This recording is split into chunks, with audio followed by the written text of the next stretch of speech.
Ooh. Just go live with that. I'm live. We're live. Shut up. Hate you so much. Why did you just do that? Because I'm just so frustrated right now. I'm so embarrassed by our suckitude. We are the Matt and Jeff Hardy of podcasts. We're the worst. We are the worst on earth. Oh man, Sean's like, I listen to us, and you know what? We don't have an intro. We don't even introduce ourselves. If you don't if you aren't in the fam, you don't know what the fuck you're listening to. If you're not lit, then you're not fam. Then we don't talk about wrestling for 10 minutes. Then we talk about cocks for 10 more. It's probably good we don't introduce ourselves. That's why we're not fired. Who are these motherfuckers? The people at SB Nation are like, why did they promote this fan podcast? Who the fuck are these guys? That's what it really is. We never say our names because we just never want them to know that it's us. Dun dun dun dun. So, that's what we're here for. So hey, I'm Sean, and that's Geno. And we are here. Say, after we just said that we never do, we're still not doing it. We work for CagesideSeats.com, a pro wrestling community on the interwebs. As a member of the SB Nation family, you can reach me on the Twitter at S1Rude. You can reach Geno at CagesideSeats. And I think what we're here for is to fucking batshit insanity is what we're here for. Yes, we are. The greatest thing in the history of wrestling has occurred. Sweeney Todd and Tyler Breeze fucked. And Broken Matt Hardy showed up. It's so good. So are you going to play it on your phone? I'm trying to find... See, this... So here's why we're late. Because in addition to just generally sucking, we had this idea yesterday. We're like, fucking A, let's do it. Because this thing is such a glorious train wreck that we couldn't wait until Tuesday to talk about it. Fuck Rico Chet and Will Ospreay. This is way better. This is the shit. So we wanted to do this. We wanted to do like a Mystery Science Theater 3000, kind of like we'd all watch it together, and Geno and I would riff on it. And then we didn't do anything after that. So then we got on 2 minutes ago, and we're like, will this work? And we're like, I don't know. We literally see when Megan and I did Cage Side Live, we got in like 20 minutes beforehand. We're like, okay, so here's how stuff's gonna go. Megan and I actually didn't. No, we actually planned. Sean and I we get on 3 minutes before we're supposed to go on the air and go, wait, so we're not prepared for literally any of this. Are we gonna be able to play this and people will hear it? No. And then Sean's dumbass spent 5 minutes talking to me, even though I kept telling him I couldn't hear him. I knew you couldn't hear me. I was changing shit to see. What are you, a cat? This is why I don't get on early to talk to you, because I don't even like you. That's the thing. I don't like talking to you. So you know what, brother Nero? Slammiversary. You want to sign the contract so badly. No, we can't. That's the quality of the show. So it's a good thing a lot of people listen to this through SoundCloud and iTunes. I invited all of you, the world, as well as Brother Nero, into my humble abode, because this day Can you hear it now? Yeah. No. A little bit, yeah. When I signed the contract for Slammiversary, it marks the inception of Brother Nero's in days. And tonight, on Impact Wrestling, you will witness directed by Matt Hardy. Personal Armageddon. Oh, it's the best part. I don't know. What are you gonna do? Dude. Okay. I tried to share my screen. It didn't work, or at least it didn't work for Geno. Here's what's funny. Yeah. So our idea was to get on here and make fun of how fucking bootleg and shitty their shit was. I wasn't going to do that. That was what you were going to do. And no. And you're here. You are holding up a cell phone, pressing it to your face. You guys hear that? Can everybody hear that? Well, this is where my mic is, so I was trying to get it near the gimmick to. Man. Look. So what are we doing then? I guess why are we here? Let me try. I don't know. We don't know why we're here. We just sign off. Let's see everybody. An 8-minute show and no one knows what's going on. Let's What if I do it now? Shit. See, it says you're presenting to everyone. Can anybay see anything? Well, It says this is what the cage side offices are like. We just do shit. And no one knows. I can't. And we used to have Bill who would like tell us to get our shit together. And I can't fucking believe we're broadcasting this live. If you don't know. So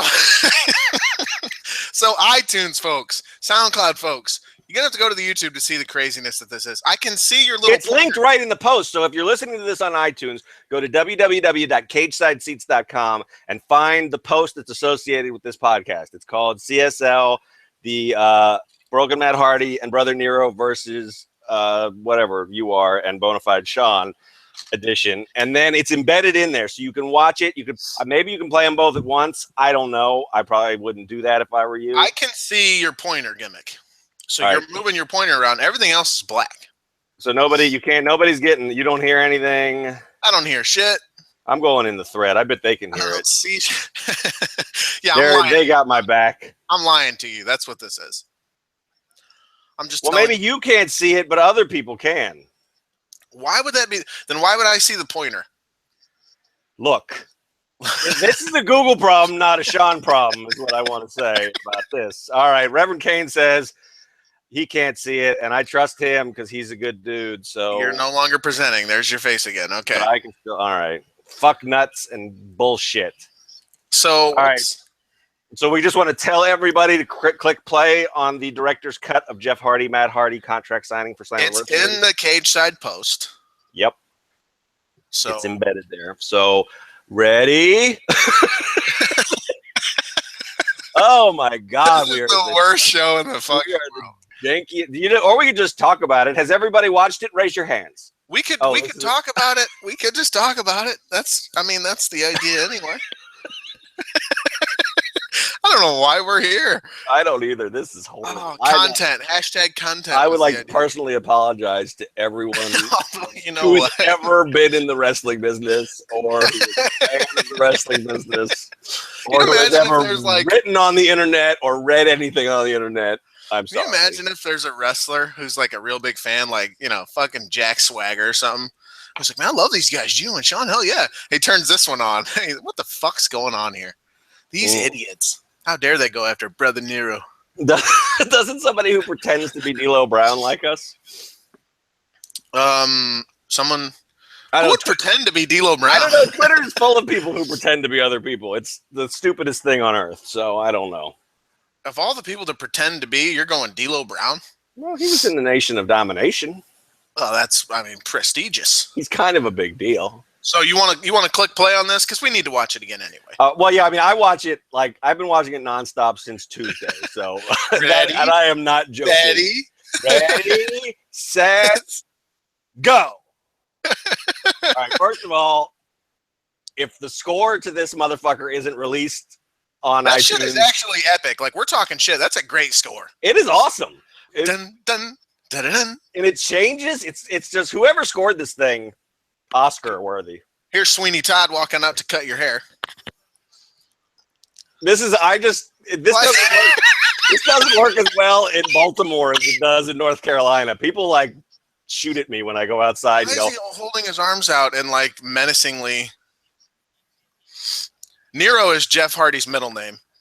Yes, it is, and also a Roman emperor who went crazy and killed a lot of people. So, Mama Hardy knew something.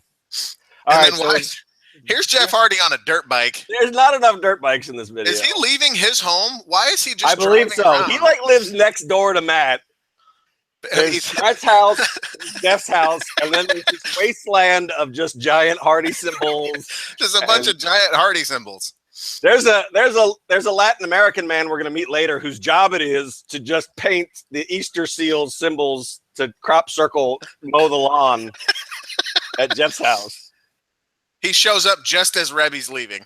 And what a coincidence. Literally says, I know this is a trap. Maxwell Hardy right there. He has been watching world champ. I think the whole thing is part of the one way to watch this is just Jeff has been dealing with this shit his entire life. You'd take a lot of somas too if you had to deal with this shit. Oh man, I know this is a trap. I know this is some fucked up shit. I like that Rebby's like, well, I tried to talk to Spud. It was like, that's who she went to. Rockstar Spud is the only one. Matt Hardy is playing piano. Poorly. See, look at the look on Jeff's face. He's just like, this shit again. There are so many accent changes in this monologue. Alone. The Hardys. The toys that your little girls play with. Now Jeff's really mad. That's it. Don't talk about the toys. Daredevil. Emma! Your last appearance. See, that's it. My little girls play with toys I paid for. I paid for those toys. Uh-oh, they're going to go to the genesis of their sanctuary. The sanctuary of the Genesis. How do you not laugh your fucking ass off? I don't know. They must. Follow me. The music change. It goes to hump, hump, hump, hump. Like, Jeff looks at me, he's like, what the fuck, dude? And why is Matt limping? I guess it's because he's broken. He can't. See, this guy. That guy is in charge of crop circles on the Hardy compound. Hey, Matt, how's it going? Shut up, brother Nero. I wish Jeff would have said hi to this guy. That would have made this movie so much better. Why did Jeff take his sweet time, too? I don't know. But they missed an opportunity there. That totally should have been Jeff going, hey, Manuel.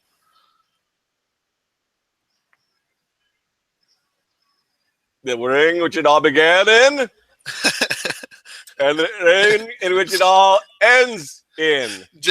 Everybody's favorite part's coming up. Here comes Jeff. He's got purpose. He's walking with purpose. I'm getting in this ring. Look at those little bootleg steps. And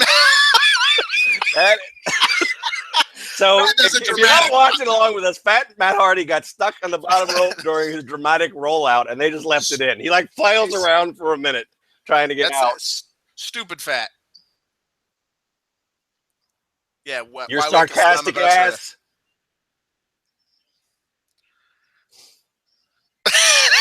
Is that what something? Let's end it where it began. It is. Uh-oh. Here's Rebby.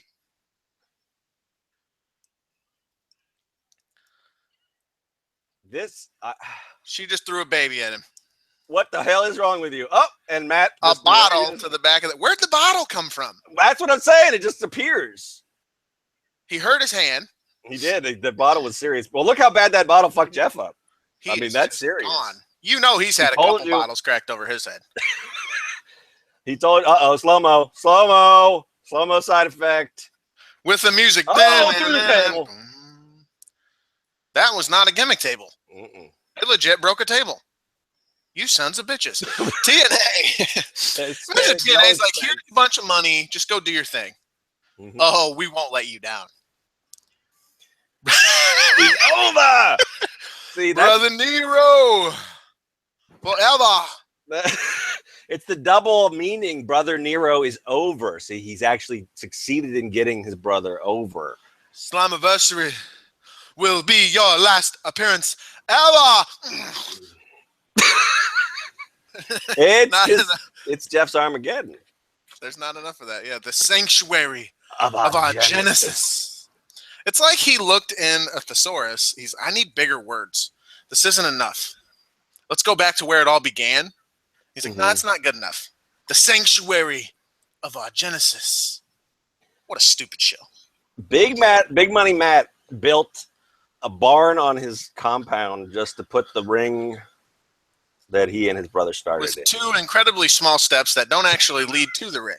How do you get in the ring? The ropes aren't really, I don't feel like that's really professionally done there either. So, can you hear that lawnmower that's outside my house right now? No, I can't. That's good. We can't hear anything that goes on anywhere else other than right here. And these are good microphones that we've purchased, apparently.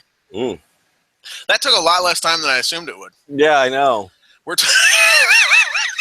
Like after we were 5 minutes late and we jerked around for 10 minutes. and Geno and Sean tried technology. Yeah, We just lost a just 1 don't out do of that 1 again. fall match. I think Reverend Kane is the only person watching this show, so we can just Thank talk to God. him. Just don't even put it on iTunes. just don't even send it to SoundCloud. So yeah. No, I did get a message saying thank you for doing this today. Yeah, this is funny. I need this today. Well, what's the wow. state of your life that you need? That's a lot of responsibility. Well, what else is going on in wrestling, I guess? Well, I mean, do you think? Well, we can talk about this like serious. Like, I mean, do you think? So, Matt and Jeff. Yeah, I mean, this is. When's the last time TNA got this much coverage? I mean, we joked about it before, but Crazy Matt Hardy much coverage are they really getting, though? Right? I mean, well, true. I mean, I'm not saying they're like on ESPN, but. So no, what did he say about it? You put up a comment that he talked about this. He said that this was not for the Smart Mark fans. He said that's a quote. Which is hilarious because you'd think it's only for those people. Yeah, that's the thing. I mean, that's where I question it because I don't know who the fuck else is. I mean, this is a hit with the Smart Mark fans. Whatever. Well, maybe his thought is this isn't for the Smart Marks because only casual people would watch this and not recognize him. And not immediately be like, okay, what kind of drugs is Matt doing this time? True. But I think it's great. Yeah, maybe he said it's not for the smart fans because he knows it's for the smart fans. And no, maybe he said it's not for the smart fans because you can't be very smart to enjoy this. No, you can be. I think you. Yeah, I mean, I don't know. I think they know what they've done. I mean, they went, they played, they did the dumbest thing they could possibly do. They played it straight. And there you go. It's way better to think that they don't think it's dumb. Yeah, I guess you'll never know. They think this is fucking epic, dude. Come on. Have you heard Jeff Hardy's CD? No. He is, it's not very good. No, I believe that. I watched part of one video for it, yeah. Yeah, it's like, it's one of those, I feel you might have to be tripping balls to get any enjoyment out of that album. Yeah. And you saw, these are people who got rich, and the way they chose to spend their riches was to go back to North Carolina, buy a bunch of land, or maybe they already had the land from their dad, I think that could be it, and then erect gigantic symbols from their wrestling career just in dirt. Yeah. And then drive around. Well, Jeff was out with a broken back from a fucking dirt bike accident, wasn't it? I thought he broke his leg, broke his back. Like, he just busted his whole body up. And TNA has so little control over them that they can't even say, like, we really rather you not ride dirt bikes around your compound. Yeah. I mean, it's like in football or something, everybody's got when Ben Roethlisberger had the thing where he fucked himself up on the bike, his contract said no more motorcycle riding for you.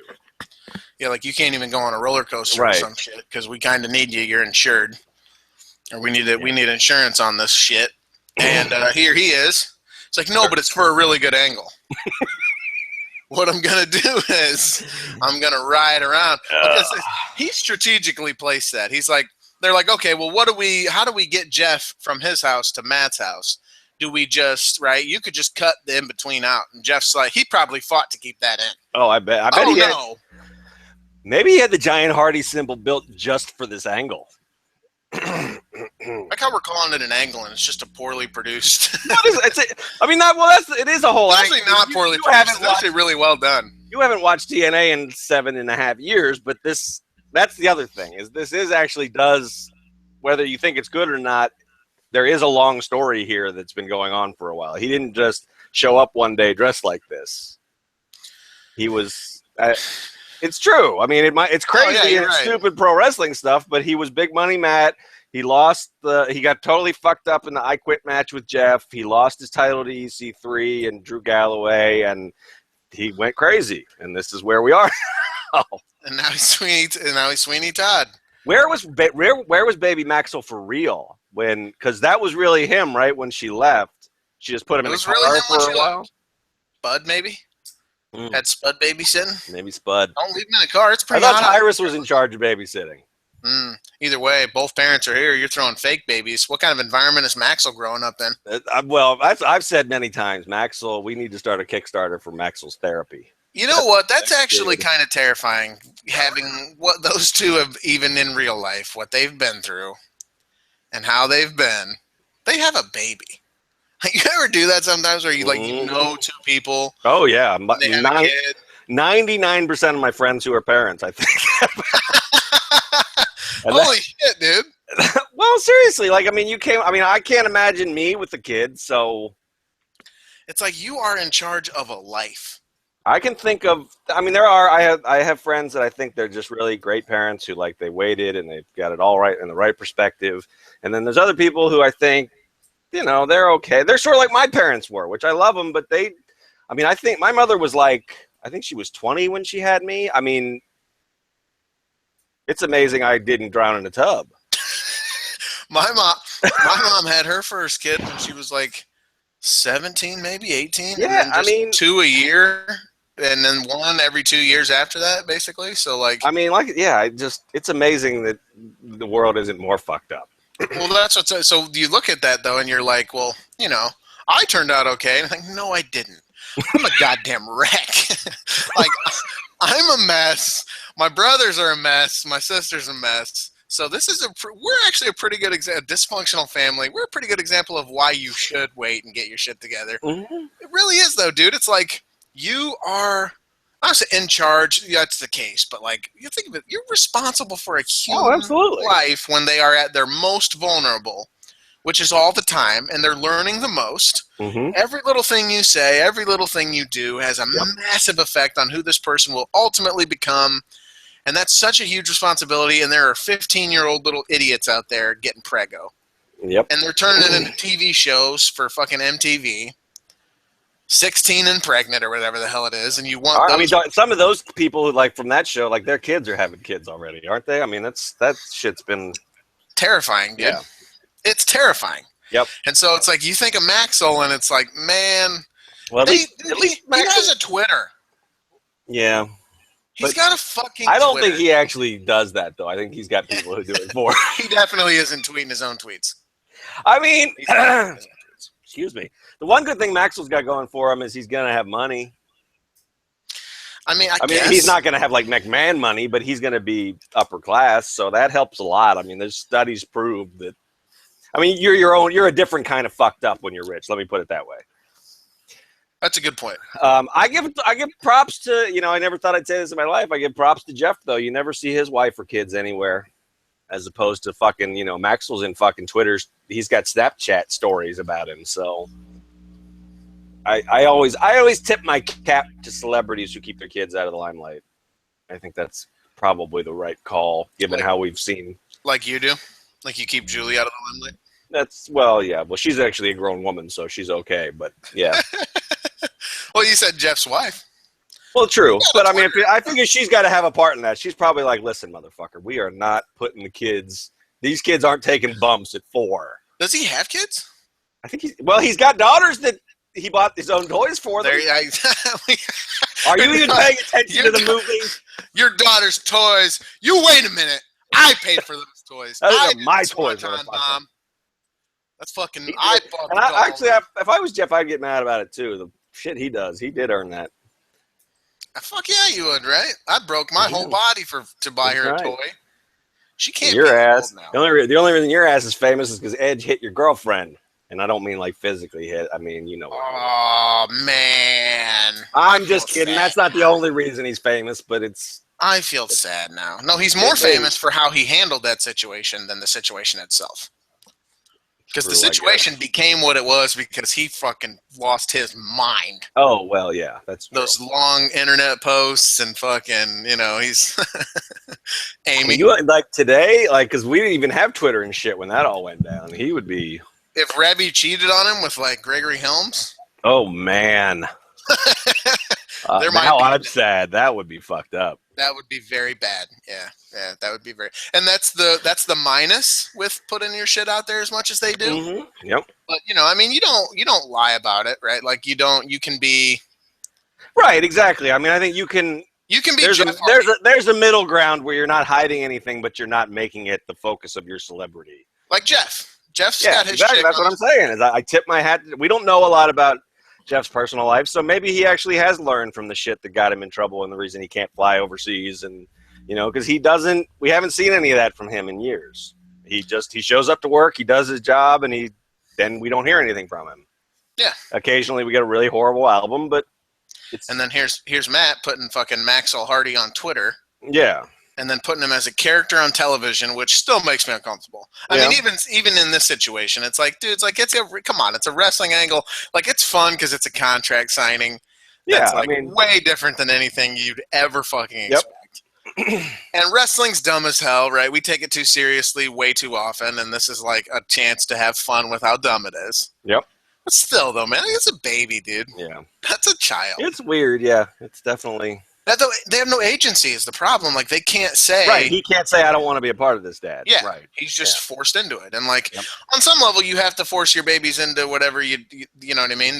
There's going to be situations where, of course, they don't have a choice in anything. They don't know better. But that's your role as the parent.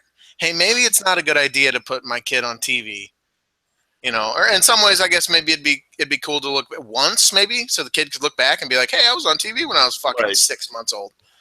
But, like, you know what I mean? So... Yeah. Well, at least maybe this. If you're gonna do it, I guess I'll be more judgmental about it if he's still doing it when the kid's like 8, because that's when the kid's gonna have an idea and he's actually being like sort of forced to do something. Right now, the kid goes wherever mom goes, and she's always been there when he's on the show, so it kind of makes. It's a little bit better if he's being forced to do it at 10 or something. Then that's like, yeah. Yeah, he's there when Awesome Kong's getting into fights with Rebby and shit in backstage locker rooms. TNA. Fucking TNA. That could be anything, though. Yeah, that's true. You can your mom could get in a fight with somebody at the grocery store. So that's a function of who your parents are, I guess. I don't know, man. How come you never had kids, Sean? I don't know. So you're never gonna now, I'm right? selfish. The age that you're at, you're just never gonna. Yeah, I don't think so. We talk about adopting every once in a while, but I don't think it's going to happen. Really? We're very good godparents. That's my lane. That's where you... And Julie never wanted that either? No. Man, see, I'm at a point where I'm like... She had a brief bout of baby fever when her sister had her kid, but it was like it was over pretty quick. But we talked about that early on in the relationship. Neither one of us wanted kids, so... that's a super important thing to talk about. Yeah.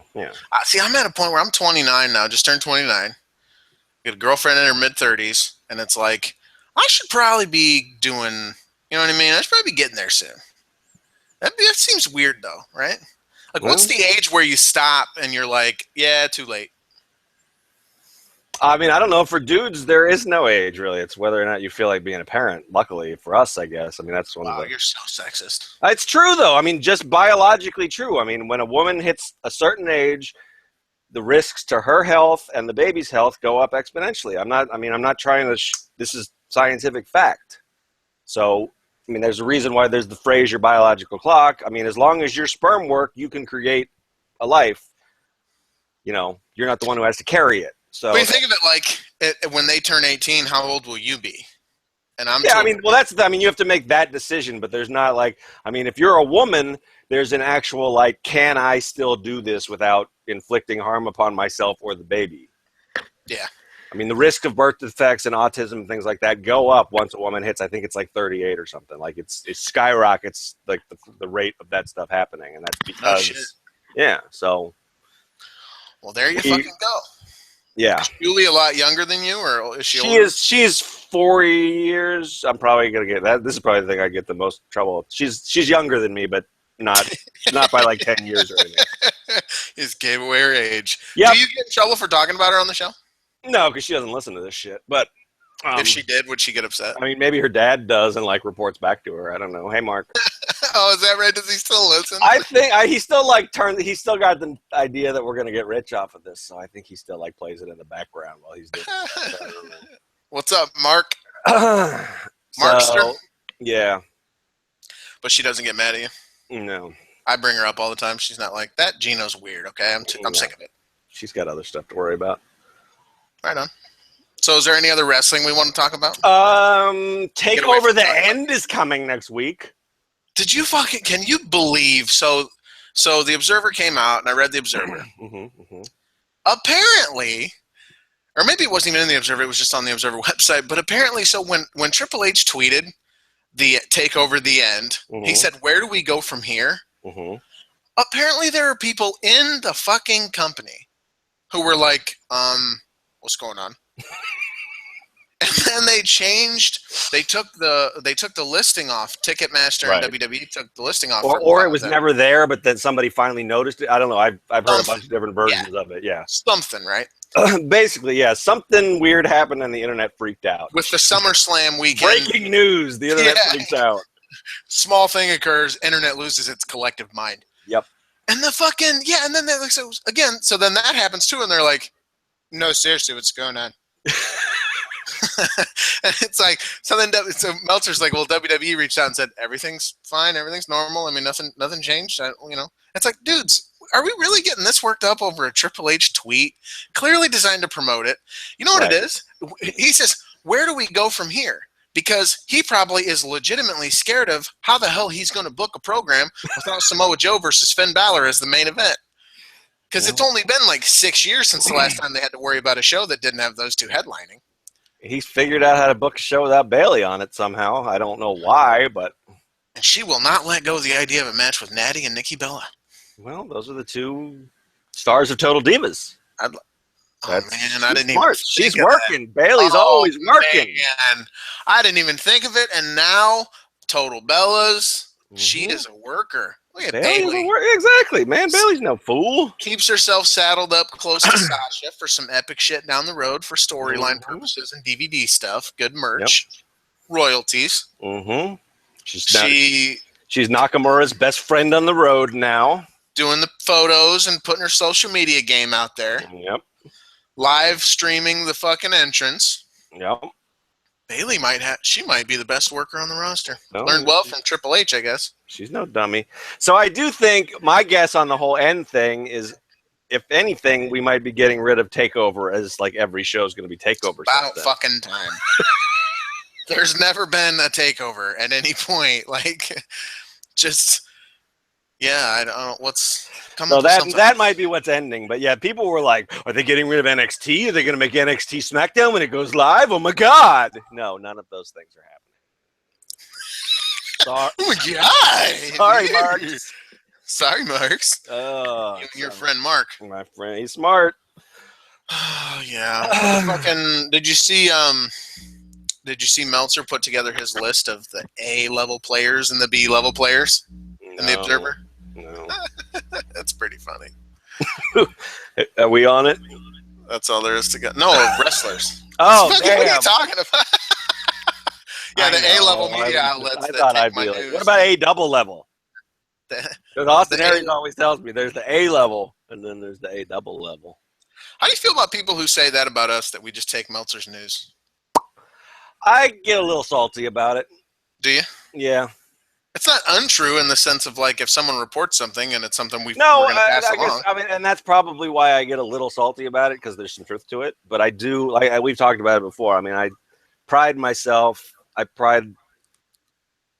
site in general for not being just one that cut and pastes what you can find 7 other places. I mean, even if we are going to cover the same news, we give you a little bit of, we try to make a joke, we try to put a little analysis. It's not everywhere. There's a lot of sites that are just, like, there's 2 sites that I check frequently just to make sure that we're on the hottest stuff, that they often have the exact same verbiage. You can tell that one site cut and pasted from another.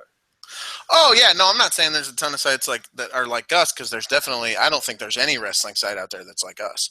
Yeah. I think Dave Walsh put it best when he's like, you have the just right mix of unique voices, feature stuff, stuff that's scheduled out that people know what they're going to get, opinion stuff, news. You know, it's just a good mix of everything combined with a great community and sometimes fan posts and all that stuff. The thing that's funny to me is you get to a point where like people get really weird about, well, you just take Meltzer's news. It's like, dude, news is news, right? Like, so if you're talking about the NFL, Adam Schefter is the top guy, right? So is like a site like Pro Football Talk, who does break news, as in addition to whatever else they do, are they supposed to not cover whatever Schefter just broke because Schefter broke it? Right. Or are they supposed to say, hey, according to Adam Schefter, this and this and this? That's what you do. You're passing along news to your readership. We have our own unique readership. So it's like, I guess I don't even also understand the complaint, or if we're lumped in with those people. I don't understand. I guess I don't understand that complaint. You know what I mean? Get it. And another thing that's been, and we went from our premise of making fun of Matt and Jeff Hardy to now we're doing like insider talk. But you get it all here at Cage Side Live with Sean Ruder and Geno Morosco. Yes, you do. See, I'm getting plugged. See, I'm learning halfway through the show. I'm plugging other stuff.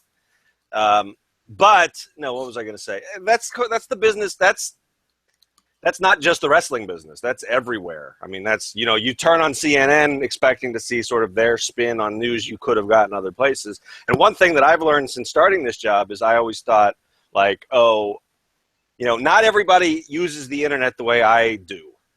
Right. So there's a lot of people who come on Cage Side like once a day. Not everybody is fucking refreshing PW Insider 16 times an hour to see if Mike Johnson wrote something new the way I do. So I used to think like, oh, well, great, we already knew this, Geno or whoever was writing it at the time before I got on staff. And now I realize, hey, this might be 2-day-old news that somebody's going to get from us for the first time. Yeah. So and there are a lot of people too. And I saw something on Twitter. Someone asked, where do you get your pro wrestling news from? And multiple people were tagging us saying Cagehead. And no other place. Yeah. Which puts a lot of responsibility on us too. If there's a situation where there is a report from a PW Insider, from a Meltzer, we need to be passing that along, because while we've built the site you don't have to have the breaking news. You don't have to have the quote unquote sources, right? You don't have to have the inside scoops. You know what I'm saying? Like you don't need to be Ryan Satin. Right. You don't. We've proven this. Our numbers say that we are we could be the biggest. But we're one of the biggest pro wrestling websites on the fucking internet.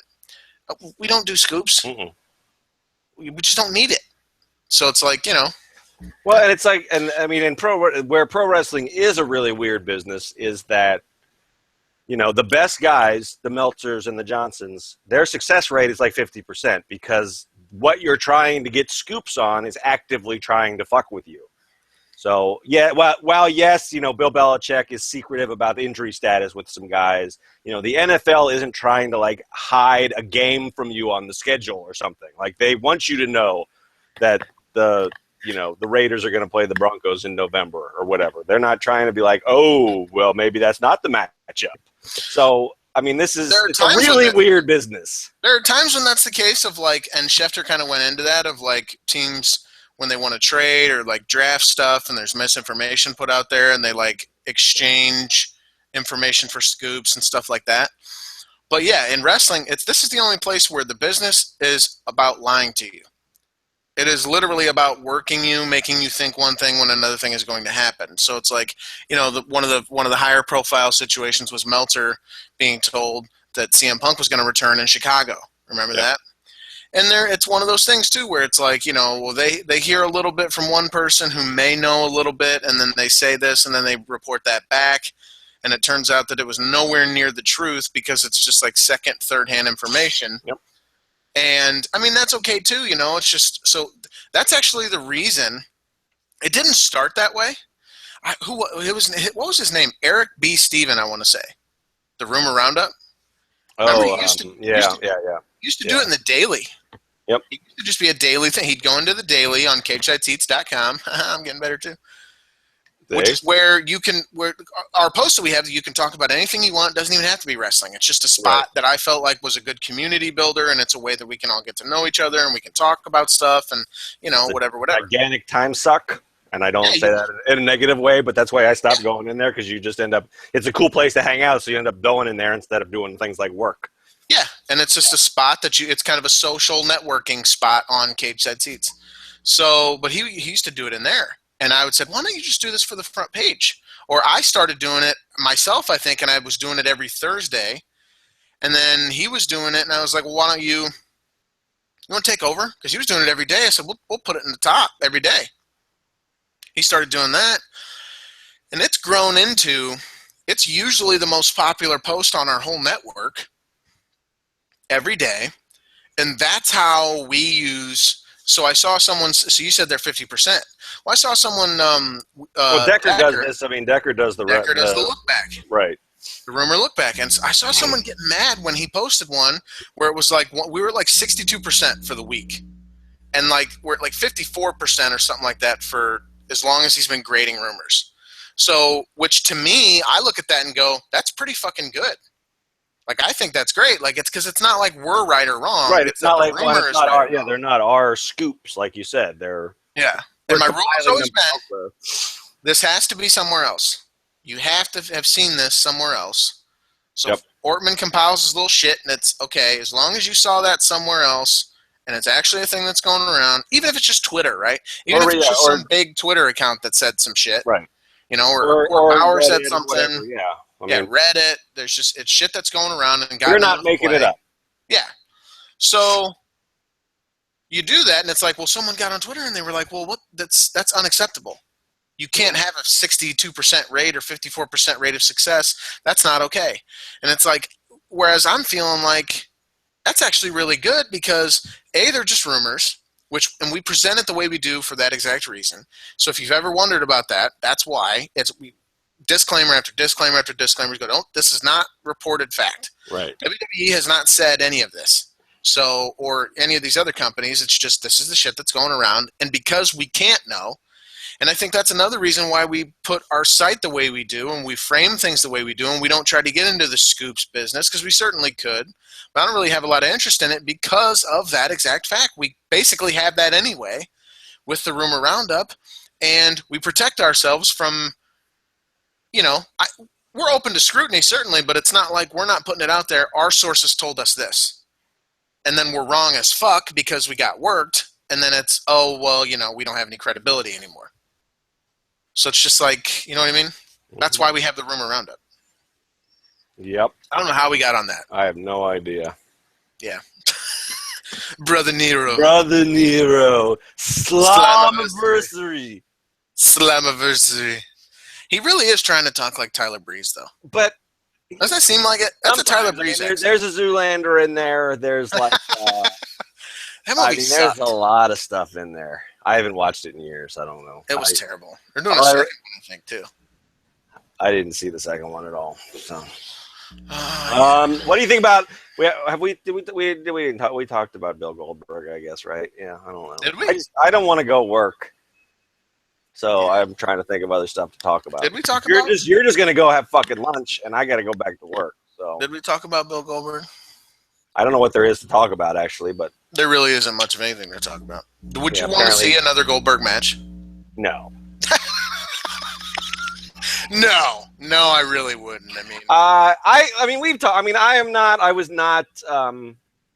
I'm weird because my least I mean, I was sort of out of wrestling during the most popular wrestling era in the world, so I sort of kept an eye on WWE, WWF during the Attitude Era, but I was not a WCW guy at all. So I don't have any sort of. So you weren't. Wait. You weren't even watching? Not really. No, I was like in my late 20s, getting laid and stuff. So I wasn't. You were married at that point. No, I wasn't. You were with Julie. I didn't even meet Julie until 2004. Really? Yeah. It's still 12 fucking years ago. I mean, I don't know what you're like. No, that's what I mean. That's I'm disappointed. I thought you guys were fucking born together. I was out 29 getting laid and stuff. So what? Am I wrong for not going to getting laid, Sean? Jeez. I guess I am kind of doing that. Yeah, no, like the late '90s for me. I mean, we don't need to get into like Sean's personal life, but was that the hazy time? That was it. Was yeah. That was the long ago. That's remember when we sort of got in trouble because I was making cocaine jokes on the show. Who got in trouble? Oh, I don't know. A couple people emailed me don't talk about that on the air and stuff like that. Really? Or are you okay? That kind of stuff. Yeah. Oh, I think it was the Beast in the East. I think it was the one where you hadn't slept at all, and I got up early, and Matt Roth overslept. That one got weird. Like that's noteworthy. As opposed to all the other straightforward ones. Someone said this is a fucked up. I mean, they're all a little fucked up. Yeah. But I mean, yeah. So that's what that's what those the Attitude Era was for me. Was like I wasn't. You were it's a little fucking hazy to the gills. Oh, yeah. So I don't have an attachment to a lot of that stuff. So I do.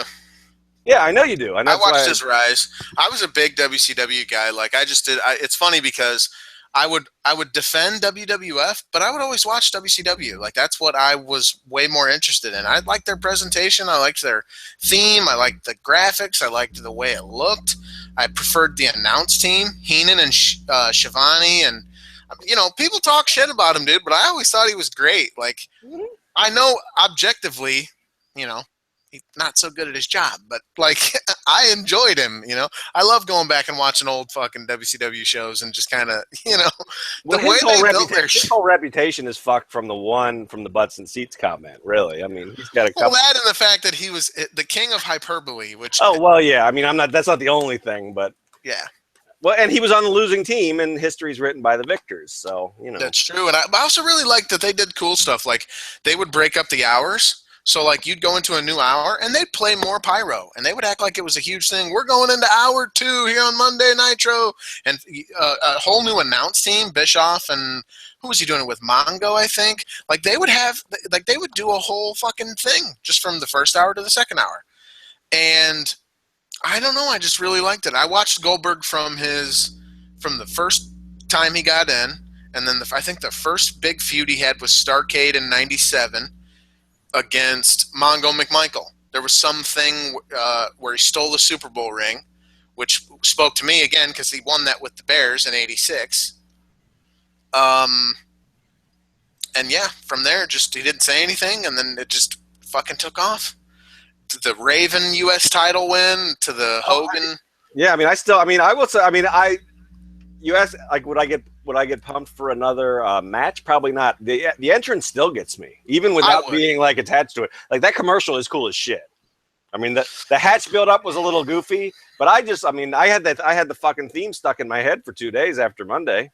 Yeah, I mean, and they presented him really well. And I think the issue is, like, at some point, what made the character work was the presentation and the way he did things, right? So it's almost very Roman Reigns-esque in the sense of, like, as soon as they started asking him to do more, you saw the limitations of the performer.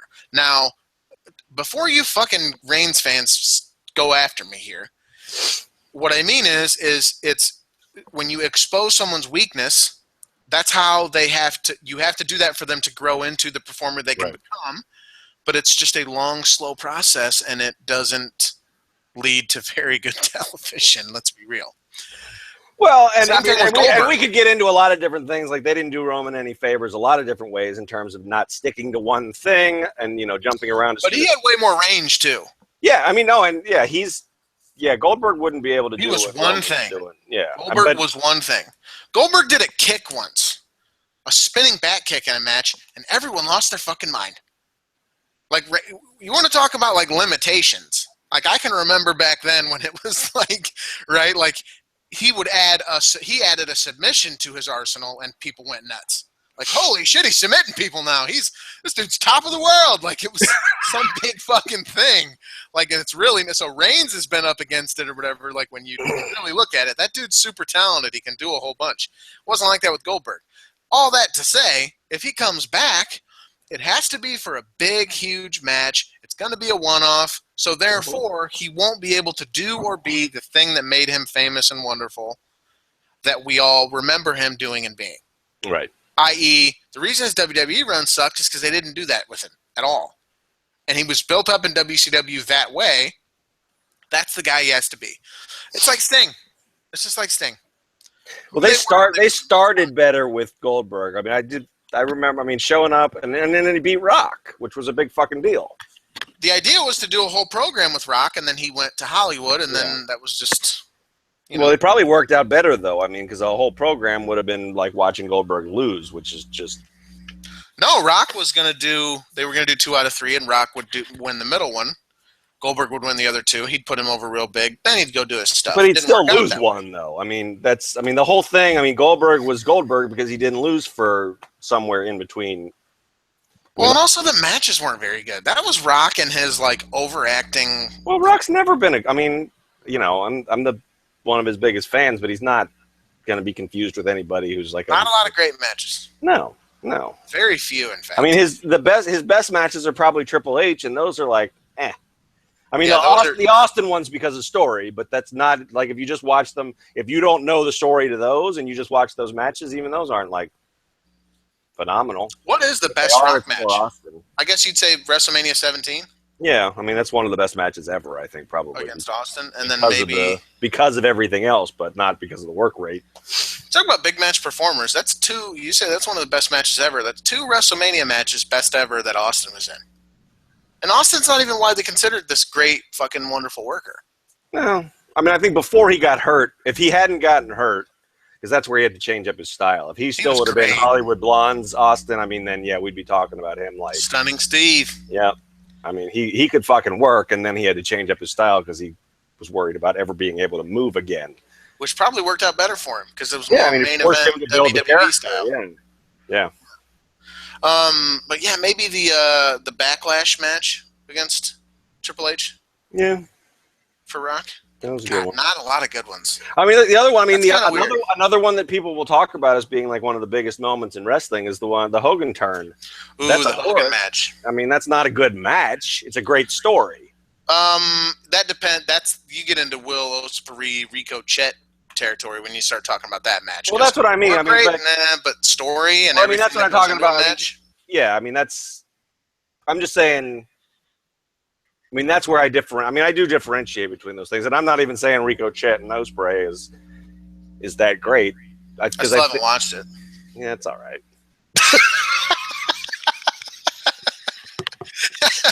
it's just like this Hardy thing. Like I would not want all of all right. I would not. I mean, it's pretty. I mean, what they do is fucking impressive. I'm not in love with the match though. And I wouldn't want. I'm glad that exists. I'm glad batshit Matt Hardy exists. I want all of that. It's a big enough fucking tent. We can have all of that in our pro wrestling. Right. Yeah. That's I don't understand the backlash. I mean, I watched some gifs like I saw some stuff. Like I saw there's a sequence that they do where to me it looks pretty clear. They're not trying to, if the idea of a wrestling match is to hurt your opponent enough to get a 3 count. Or a submission, right? The idea is to hurt them and beat them. It didn't look like what was going on. Right. You could argue lucha's like that, right? It's highly choreographed like bullshit. Like, you clearly need the cooperation of the other person. Yeah. But if you get down to doing that, you get down to shit like you should never, ever run the ropes. Yeah. No one's forcing you to run. What the fuck's the matter? Just stop. What are you, dumb as shit? Like, so you know what I mean? So to me, it's like, if you decide to draw the line, why are you drawing it here as opposed to here where, I didn't like how they did that back spring and he clearly just did 2 flips and then they just landed to where it was synchronized and they thought it would look cool. There's no offensive maneuver in there. Mark it down. It's like, well, dude, like, why are they running the ropes to begin with? Yep. To build up speed for a bit? Like, there are times when it would make sense, right? So I'm going to hit the ropes and it'll fucking springboard me off and I'm going to do a bit like Undertaker when he does his dive to the outside. Running the ropes makes sense. When someone throws you into the ropes, just don't let them. Mm-hmm. Like, or, even if he threw you so hard that you would bounce back, just grab the rope and stay. And then stay there. Don't run back into their clothesline they're going to hit you with or whatever. Yeah, so it's like if you want it to be, if what you really want is a more realistic version of things, like on some level, it's like I don't understand wanting it to be realistic because you have a realistic option. It's called the UFC. You have MMA. You can see what it's really like. They're not throwing each other against the cage and bouncing off. Right. I mean, they might throw them against the cage, fucking suplex and shit, whatever, belly to belly. I mean, you don't see that very belly to belly. I'd like it more if they did, yeah. See, it's happened. I know, yeah. And that's everybody fucking goes crazy when somebody hits a pro wrestling looking move. I mean, if somebody does, what was Rampage and Pride when he would fucking, just suplex dudes and I mean, the power bomb. People would freak the fuck out. Yeah, it's great. And sometimes that shit does work. But so it's like the idea is but it's not that, and it's not supposed to be that. In some ways, like, that's the general idea, but also I do agree with, like, what, you know, Rico Chet was saying, which is like it's an art form, and everyone can kind of express it the way they choose to express it. And if you're not down with it, it doesn't mean you're right. It doesn't mean we're wrong either. Right, and you don't have to fucking win a yelling match with somebody about it. You can just not watch it if it's not your thing. Yeah, you can just, well, it wasn't for me. Exactly. You can have the argument, right? I think it's interesting to have a discussion about. I mean, yeah. Totally have a debate even. But mean, some of the shit that happened on Twitter just got into like, you're wrong, man. I mean, that was, and it's, you don't watch wrestling right. Yeah, you watch wrestling wrong. You're killing wrestling. No, neither of those things is even remotely true. This is, you know, what I mean. This is something inspired by like a fucking kung fu flick more than anything else. And if you like that and you can suspend disbelief and get into it, I mean, there's parts in the match they do build to where they start to wear down, and I think they eventually told their story. It's not the story you like, but the funny thing is it's in New Japan. You can watch a match where two guys do legitimately just try to fucking kill each other. Watch a Shibata match. They're not doing any acrobatic flips. He's just trying to hit people as hard as possible. Yeah. So you don't have to go far to find something else. And the idea of matches like that, I'm one of those people, not necessarily for me. I would rather a story be told all throughout a match, and it like adheres to all of that. But at the same time, like, again, we're working in with a situation where we have all these people, these wrestlers who, you know, some of those fuckers are like, well, you want them to work a leg the whole match, and then they have to hop around the entire time to make sure they sell it. That's not entertaining. It's just not, right? Like, come on. Like, it makes sense, and it's like, oh, that means it was good and okay, but what it really comes down to, I feel like at the end of it is, when you're done, do you sit there and go, I had fun. That was cool. Right on. Entertained? Yeah. Right on. And that's where Vince gets it right. Yep. He's putting smiles on people's faces. Smiles on faces. Oh, Vinny poo-poo. Yep. And, you know, and sometimes they can do something more with it, and you can tell something. I mean, I think they've done a really good job. We joke about this being the 800th takeover in a row with Joe Balor, but I feel like they've told a pretty fucking interesting story here, and neither guy. I mean, it's a good shades of gray thing. I mean, I'm excited. I didn't think I'd be excited for it. They've made me excited for it. So you just confused me for a sec, because you're like Joe Balor, like it's Joe / Balor. I thought you were talking about a guy named Joe Balor. Oh, that would be my new favorite wrestler, I think. Old Joey Balor. A big Samoan dude who comes out in weird face paint. Did you see the fan Joe shot? went through that period where he wore the face paint. Did you see the fan shot I promoted to the front page? Someone named Alex. I'm sorry, I can't remember your last name if you're listening. It's down. I didn't update the timestamp, so it was posted early this morning. Victor's wearing new face paint. Uh-oh. It says Victor misses Connor, fills the void with new face paint. And it looks like he's got, like, his lips are sewn. Oh, yeah. That's kind of Are you seeing it? Like, how fucking weird does that look? Like, he misses Connor so much. He said, what do I do? And just paints his face all up. I think he was tight with Cody, too. Maybe it's a political statement. Ooh. Oh, Cody's one left. Cody left. They didn't tell him to leave. No, I know. But Cody left because they wouldn't let Cody be Cody. Whatever. Go ahead. I think Connor's coming back in a week or something. I just saw a date on it. I think it's the 6th. Oh, really? Yeah. Oh, man, I can't wait for them to not work any show I ever watch. Did you read the rumor that Vince is already done with Primo and Epico? Really? It wouldn't surprise me. Have they been on TV? No, he was just like, yeah, that didn't. He was apparently, the rumor that I read was he was so disappointed in their reaction that night they came out, was Cleveland or something, where like nobody gave a shit, that he's like, yep, I'm done. What did he think was going to happen? I know, right? Like 2 weeks of travel commercials was really going to get people hot for this. I can't wait to watch these two wrestle after trying to convince me to go to Puerto Rico for 6 weeks. Yeah, Yeah, Vince doesn't like the Shining Stars. He's done with Vince was the only one who liked the Shining Stars. What are you talking about? How can this be? If that's the case, just cut them.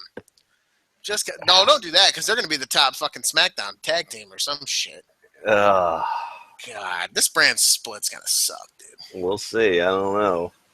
Yeah, I guess we will. Is that all? Because I need to eat lunch. Yeah. I know you don't want to go back to work, Pumpkin. Well, there's just not. It's just been slow. I mean, I don't know. It is so dead. Do you think people would still like the show if I talk like this? I think you probably get some heat for like impersonating either a woman or. Who am I impersonating? What are you trying to say, Sean? I'm saying somebody get I'm mad. not impersonating anybody. I'm a metrosexual. All right. I'm not. No, don't. It's why you got to make it weird. I don't know. So this has been Sean Reuter. You can reach me on Twitter at S1Rude. And my friend and co-worker and boss, Geno Morasco, who used to have his own Twitter but doesn't. So now you just get him at Cage. Thanks, everybody. Follow me at Cage Side Seats. I would Follow love to us. talk to you. Follow us on Instagram.